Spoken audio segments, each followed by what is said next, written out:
was this belief really that led us to establish our innovation hub, which is led by Jerry Collier, and really that function within the business is a CEO-backed function, which really is there to assess products, services, technologies that come onto the market to ensure that they are A, delivering a sound business case, but also are fit for purpose and can deliver real impact for our clients across the globe.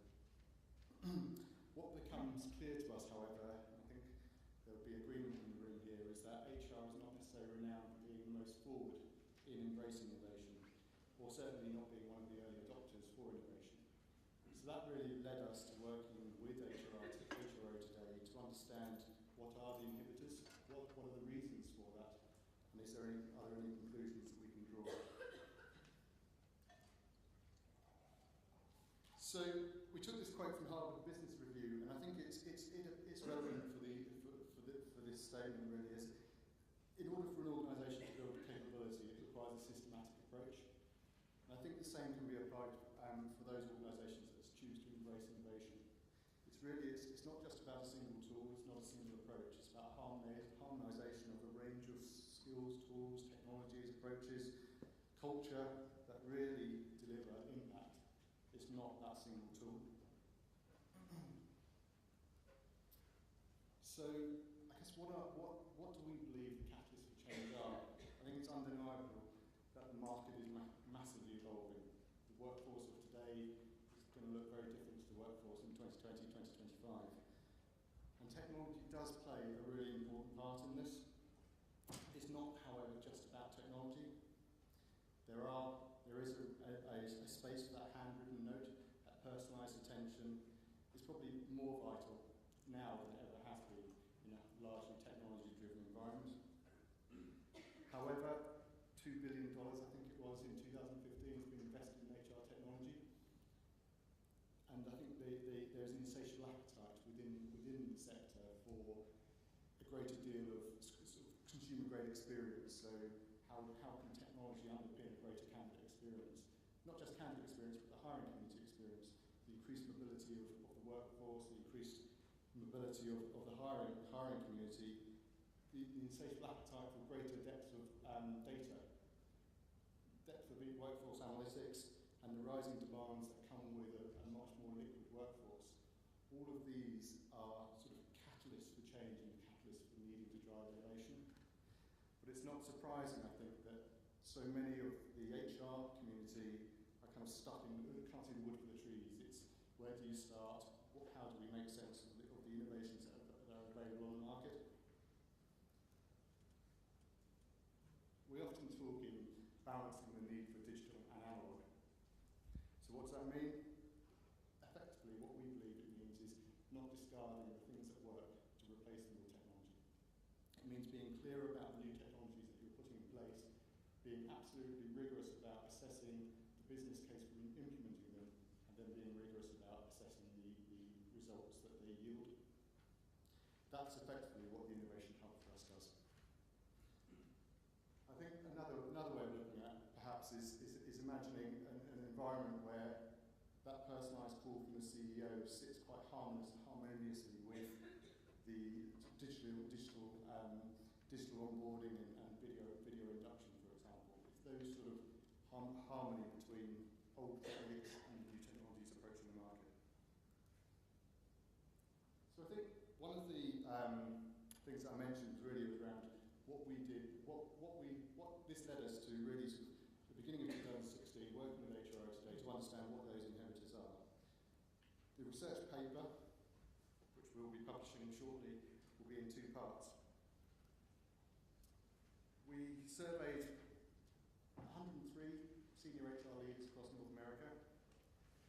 Part one of the research, which is one which we launch very shortly, really looked at exploring two themes.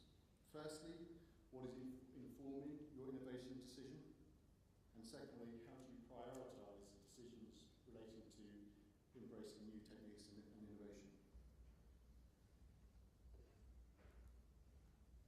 So, a couple of findings to share. This will all be in the report, so if you've great eyesight, then you'll be able to read this.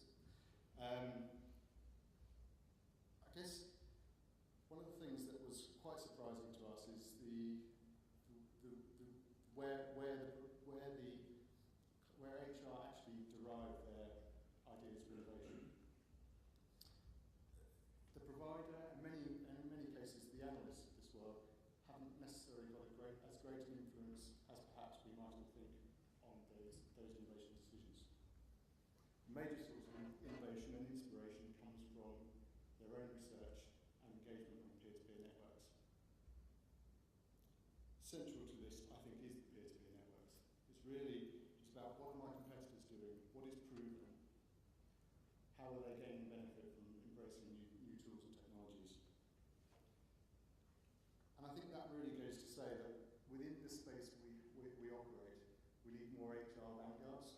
We need those brave organisations that are willing to test business case, to formulate a strong business case, but really pave the way for adoption.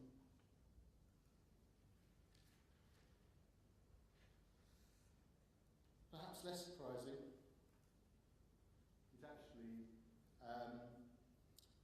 where the intended what the intended impact of the innovations are. This really hasn't changed in my mind for the last few years, really.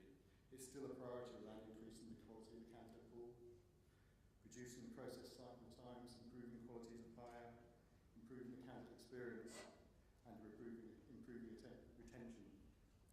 These are all priorities that have existed in the past and not new, but I think what is new is the way in which technologies are underpinning and empowering some of these priorities. So the conclusions that we've been drawing, which will be again further detailed in the report, I think there are two main themes really. One is there's too little external thinking. Too little external thinking which is sought prior to developing a business case for innovation. And I think secondly, which is something which is again not necessarily surprising, is that limited funding is made available. Within the HR space, it's not seen as the priority investment from the board. How do we change that? Should we be looking as a function more outside? So should we be reversing some of those concepts towards engaging with the external community to get more thought about shaping business cases? Or do we as an HR function require more support from a commercial perspective in actually devising and building business cases for driving change? I think what is clear is that we are in an environment of rapid change. The workforce is rapidly evolving, different approaches to work, different preferences, mixed with the continuous advances in technology, mean that we can't stand still.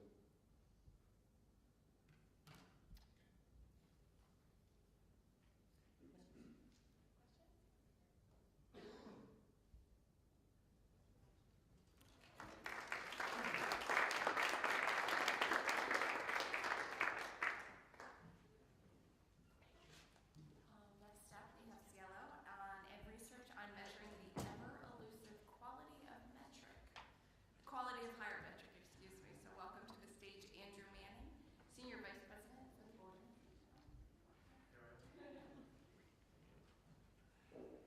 So we're getting towards the end, and there's been lots of great content.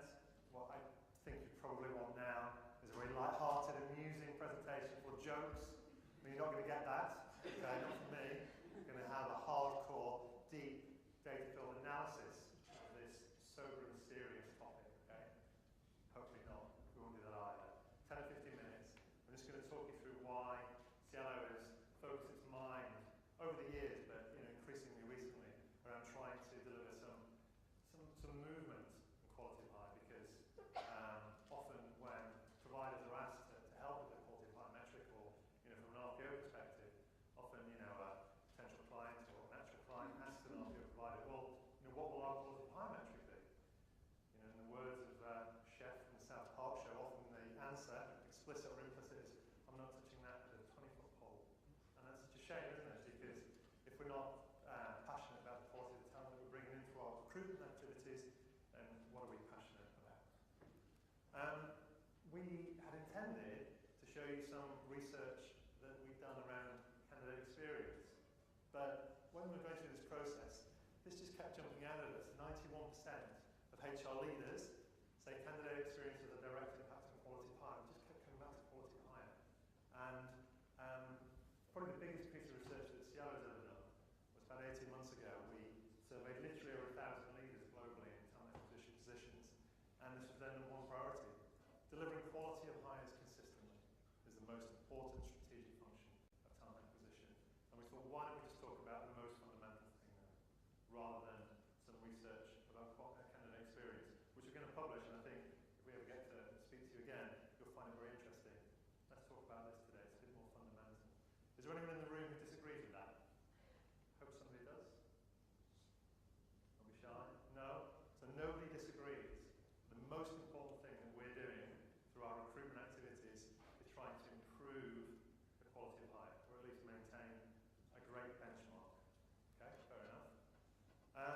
Jobs said, hiring the best is your most important task of all. And he hired Jonathan Ive, British guy. He wasn't the only guy that designed these products, but he was the driving force behind it. That's a billboard signing, like Real Madrid signing Cristiano Ronaldo. Of course, that's going to take his business forward. But I think we all know that, you know, trying to get the very best hires in all of our skill sets and verticals in our business, we know instinctively that that's going to take our business forward. Did we ever prove that? Do we ever take that back to the CEO, the C-suite, to anybody and say, I can prove that our amazing recruitment process took our business forward? I was going to have a slightly different slide here today, and it was going to have two people's pictures, and it was going to hopefully illustrate when sometimes there's a lack of quality, and you're actually forced to choose from a talent pool that maybe has none of the candidates you want. You can probably guess whose two faces I was going to put on there. One man, one woman, both American. And I took it out because I don't want to tempt fate. Anyway, so that really worked, didn't it? But never mind, let's move on. No politics today. I think one of the reasons why it's hard to start that conversation sometimes about quality of hire is there's so many macro themes and macro conversations that happen around recruitment and talent acquisition. You know, there's so much burden on either a recruitment supplier or HR team and an in-house talent acquisition team. It's not just about bring me great candidates.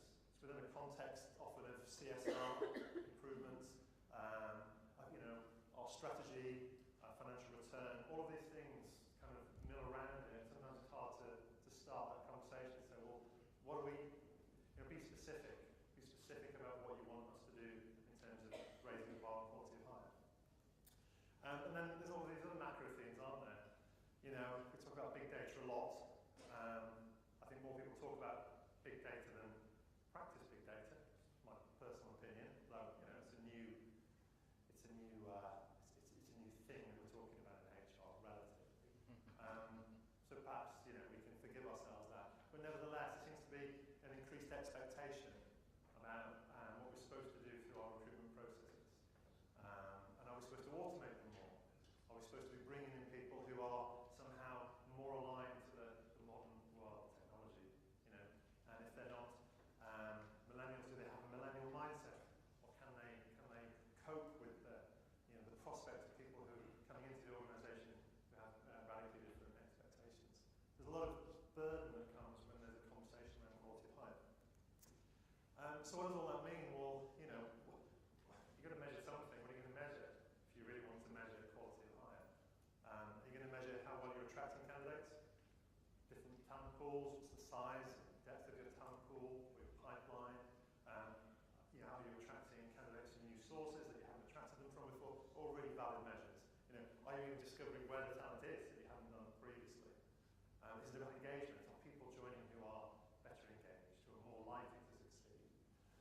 Is it about onboarding and how that transition from recruitment to onboarding so that their speed to productivity is faster, all of that type of good stuff. And of course, you know, it must be aligned with our business strategy.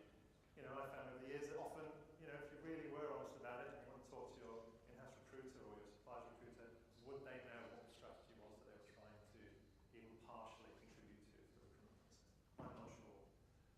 So, you know, we're thinking about all of this, and we sat down and we thought, what have we done? What have we actually done with our clients around quality of hire? Where have we either instigated or, you know, designed a quality of hire metric or fitted in with one of their existing quality of hire metrics? And we came up with something that we grandly titled Quality of Hire Continuum. And what we really meant by that, excuse me, was that there were 5 big types of quality of hire metric that we had either routinely or in some cases rarely, I'll come on to that, been a part of for our clients. Either we've driven or we've been part of the story, part of the team. And these 5 types of measuring quality of hire are all really valid, but they increase in complexity. I would say that they increase in the potential value. They certainly get more ambitious, but they also get harder, and therefore they get more rare. So we were able to categorise these with things that we do with pretty much all of our clients. With quite a few, with some, with not many,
we did that with pretty much all of our clients.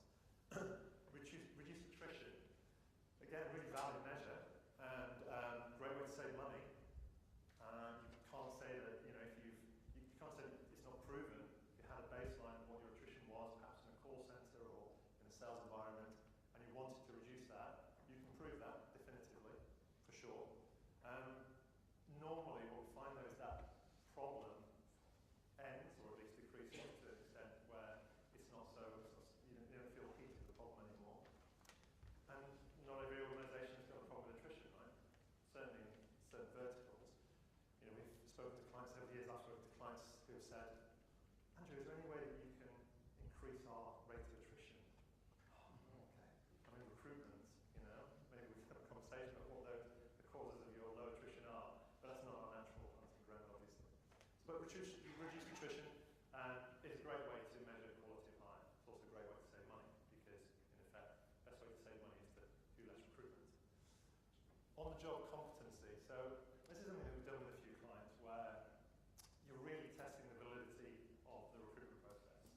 If your selection assessment process is finally having is sophisticated enough to really select the candidates based on the competencies that either the hiring manager or the business has defined as the most important ones, that's a great way to track quality of hire. You can measure that against the benchmark, but what you can see now is this starts to involve more than just a recruitment team. I mean, that requires the input from HR, and it requires input from the business, the line managers, over a period of time. So it becomes more complex, and it requires a greater input from everybody, and patience with the outputs. What that's great for doing, though, is for refining your recruitment process over time, because if we're finding that we're getting that right for certain roles or certain job families in an organisation and not with others, well, then we're doing something wrong. It's probably something around the selection assessment. Excuse me. Moving up the ladder, so we've done this fewer times, and it gets more complex. Personal achievements. So that's literally saying, has person X succeeded in their quarterly, annual performance review? Whatever their targets were, their outputs, did they achieve it or not? Perhaps a simple way of thinking of that is, how far up the 9-box grid were they? How many of them were a 9 rather than a 7, based on some kind of baseline period before? That's obviously a wonderful way to measure quality of hire. It's not easy. It takes a bit of time, and you've got to have your system set up and for them to be consistent and rigorous enough to feel that's valid. Because if you set that up in such a way that people's objectives are fluid, that's not really going to work. If we feel that that's rigorously performance managed in certain parts of the business, not in others, that's going to have an impact too. But if everyone's confident enough in the measurement of that, it's really a great way to measure quality of hire. From a recruitment perspective, what that allows you to do is to do some high performer profiling and to go out and find more of the people who did better. Did they come from a particular source? Did they, were they at a particular stage in their career relative to others? Were they scored higher more consistently, etc. And the final one, which is extremely ambitious and is rare, but we have done it, is business outcomes. And what we mean by that is, all things being equal, did the people that we hired achieve what the business wanted? So the easiest way to think of that in a sort of a worked example is a sales division. Last year, what was the sales target? Did they hit it, yes or no?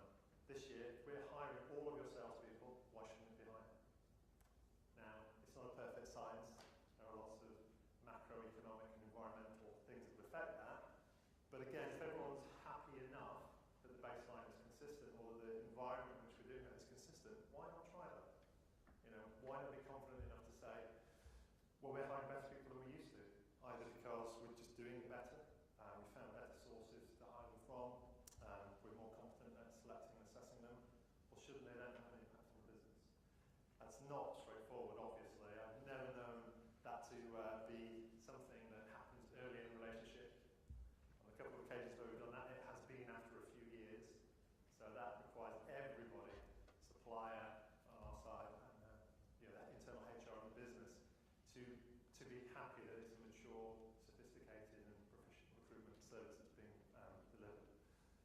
So all of that really is our combined, summarised experience of quality of hire.